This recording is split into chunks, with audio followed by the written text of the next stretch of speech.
제 이야기를 어디서부터 시작해야 할까요? 여러분은 사랑에 나이가 없다는 말 정말 믿으십니까? 저는 믿고 싶었지만 현실은 참 잔인하더군요. 제 삶은 2년 전 아내가 세상을 떠나기 전까지는 남부럽지 않았습니다. 평생을 성실하게 일했고 두 아들 모두 훌륭하게 키워냈습니다. 하지만 아내의 빈자리는 제 삶의 모든 색깔을 빼앗아갔습니다. 남은 것은 넉넉지 않지만 살만한 연금과 매일 아침 찾아오는 존재의 공허함이었습니다. 아침에 눈을 뜨면 갈 곳이 없습니다. 말 한마디 건넬 사람이 없습니다. 젊을 때처럼 바쁘지도 친구들이 넘쳐나지도 않죠. 그때 저의 고독은 단순한 외로움이 아니었습니다. 마치 제가 시간의 빈자리에 홀로 남겨진 듯한 느낌이었죠. 어느 날 밤이었습니다. 저는 습관처럼 TV를 켜놓은 채 소파에 앉아 있었습니다. TV에서는 건강식품 광고가 시끄럽게 나왔죠. 저는 무심코 리모컨을 들고 TV 속 쇼호스트에게 중얼거렸습니다. 이거 먹으면 뭘 하나? 이걸 맛있게 먹었는지 봐줄 사람이 없는데. 그리고 잠시 후 제가 텅 빈 거실에서 TV와 대화하고 있다는 사실을 깨달았습니다. 그 씁쓸함이란 마치 나이 든다는 건 모든 대화가 독백으로 변해가는 과정 같았습니다. 또 다른 날 아침에는요. 습관이 참 무섭습니다. 저는 무의식적으로 커피 2잔을 내렸습니다. 아내가 가장 좋아하던 흰색 찻잔에 따뜻한 커피를 채우고 잠시 멍하니 있다가 그제야 머쓱하게 찻잔 하나를 치웠습니다. 함께하던 일상이 영원히 사라졌다는 현실을 저는 매일 아침 이 사소한 행동으로 상기받았습니다. 제게 남은 것은 아내의 사진과 두 아들의 안부 전화뿐. 이대로 삶의 마지막 페이지를 쓸쓸하게 넘겨야 하는 걸까? 저는 스스로에게 묻곤 했습니다. 저는 이 고독을 깨기 위해 뭐라도 해야 했습니다. 복지관에서 운영하는 붓글씨 강좌에 나갔습니다. 저는 그곳에서 선영 씨를 만났습니다. 그녀는 62세, 5년 전 이혼 후 홀로 살고 계셨죠. 처음에는 그저 동료 수강생이었습니다. 그러다 제가 붓글씨를 쓰다 말고 손 떨림에 좌절하며 한숨을 쉬었을 때였습니다. 선영 씨가 따뜻한 커피 한 잔을 내밀며 말했습니다. 명수 씨, 손이 떨리는 게 아니라 마음이 떨리는 거예요. 아직도 살아있다는 증거죠. 그 말 한마디가 제 마음 깊은 곳에 닿았습니다. 저는 그녀에게서 젊은 날의 순수한 설렘이 아닌 시간의 무게를 공유하는 공감의 힘을 느꼈습니다. 우리는 함께 밥을 먹었고 가끔은 복지관 근처 공원에서 해가 질 때까지 이야기했습니다. 하지만 주변의 시선은 냉정했습니다. 저희가 공원에서 진심을 나누는 사이 복지관 동료 수강생들이 지나가며 수근거리는 소리가 제 귀에 생생하게 박혔습니다. 나이 들어서 저렇게 다니는 거 보면 다 계산이 있는 거지. 연금은 얼마나 나오는지 서로 따져보지 않았겠어? 그 수근거림은 제 마음속 깊은 곳에 숨어있던 편견과 두려움을 일깨웠습니다. 이 사랑이 순수한 걸까?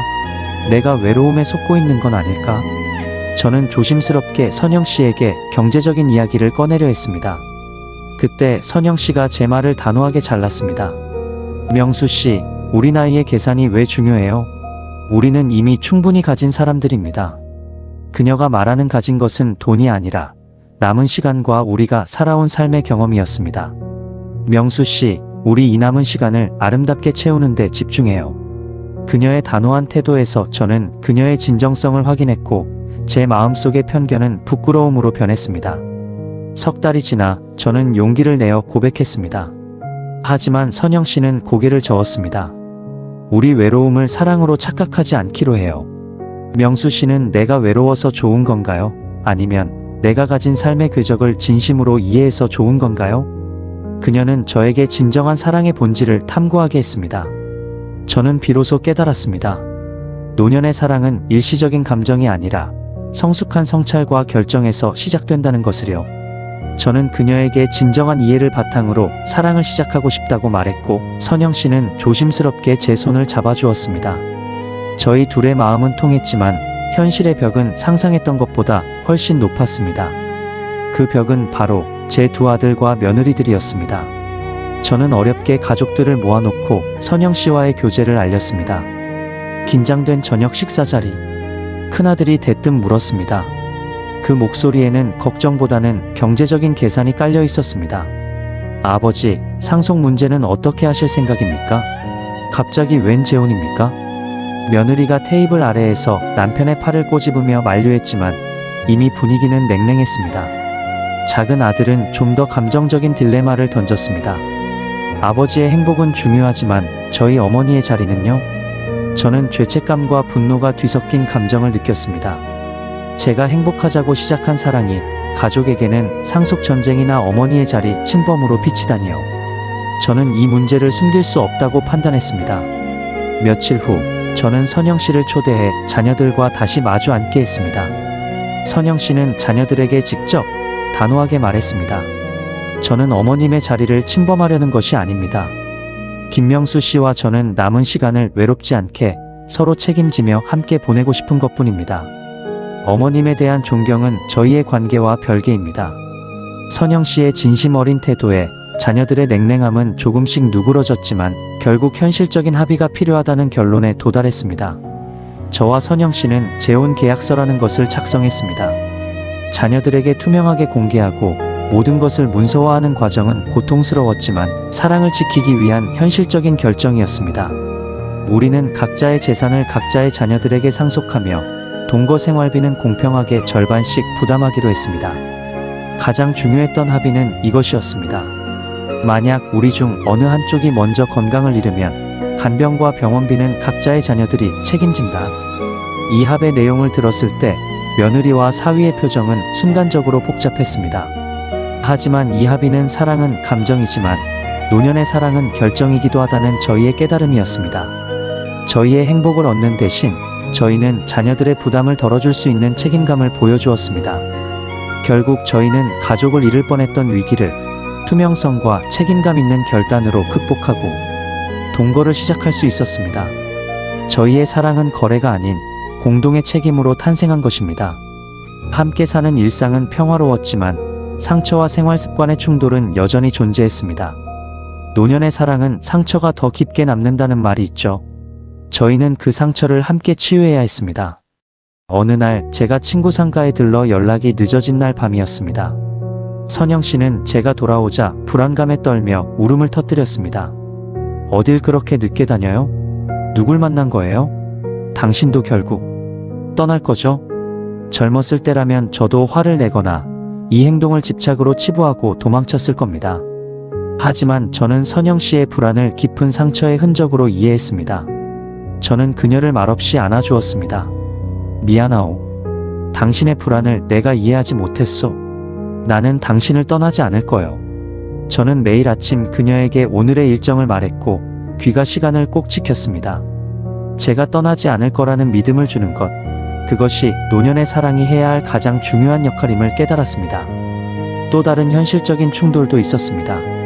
저는 깔끔하고 정리정돈에 철저한 사람이지만 선영 씨는 물건을 제자리에 잘 두지 않고 느긋한 성격이었습니다. 어느 날 제가 선영 씨가 소파 옆에 둔 안경을 실수로 밟을 뻔했습니다. 순간 짜증이 솟구쳤습니다. 왜 물건을 항상 이런 데 두는 거요? 목 끝까지 말이 올라왔지만 저는 숨을 고르고 속으로 되뇌었습니다. 이것은 사랑의 문제가 아니다. 그저 습관의 다름일 뿐이다. 이처럼 사소한 일상의 충돌을 인내하고 받아들이는 과정이야말로 노년의 사랑이 평화를 발견하는 진정한 길임을 배웠습니다. 가장 애틋했던 순간은 서로의 노화를 마주할 때였습니다. 제가 아침에 약을 먹으려다 손떨림이 심해져 약을 바닥에 쏟았습니다. 좌절하며 굳어버린 저 앞에서 선영 씨는 아무 말 없이 바닥에 엎드려 약을 줍기 시작했습니다. 그리고는 손수 약을 분류해 제 입에 넣어 주었습니다.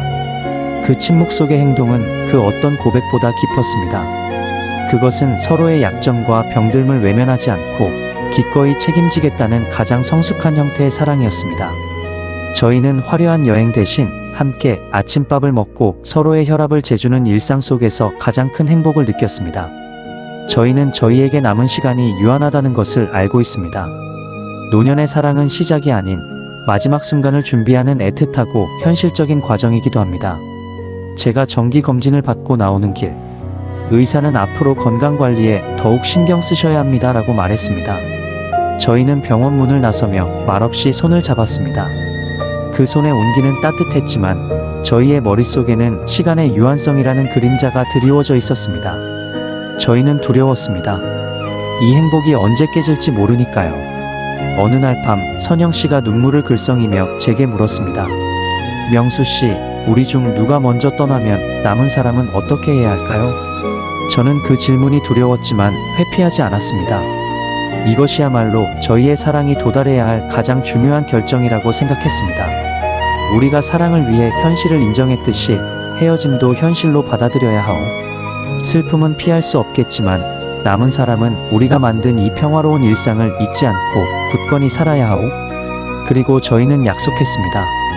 먼저 떠나는 사람이 남은 배우자를 외롭지 않게 보살펴달라고 자녀들에게 마지막 부탁을 할 것이라고. 죽음을 미리 직면하는 용기. 그것이 바로 저희의 사랑이 가진 가장 성숙하고 단단한 형태였습니다. 저희의 사랑은 감정이 아닌 서로의 삶을 끝까지 책임지겠다는 결정이었습니다. 저는 이제 압니다.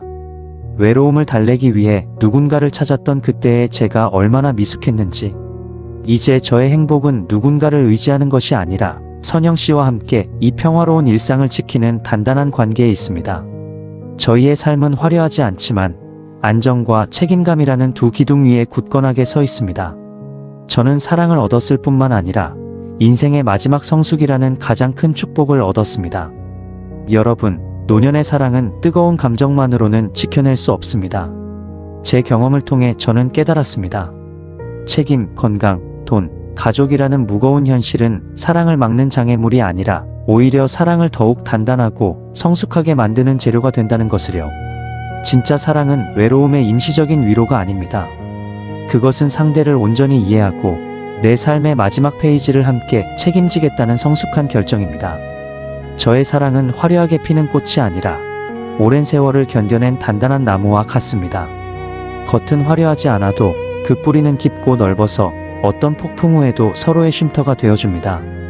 지금 이 영상을 보고 계신 당신이 진짜로 원하는 것이 사랑인지 아니면 외로움의 빈자리를 채우는 것인지 오늘 한번 깊이 생각해 보세요.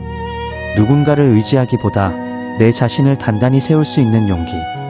그것이야말로 평온한 노년을 위한 진짜 행복입니다. 당신의 남은 시간이 이처럼 무게를 지닌 단단한 사랑의 결실로 채워지기를 진심으로 응원합니다. 감사합니다.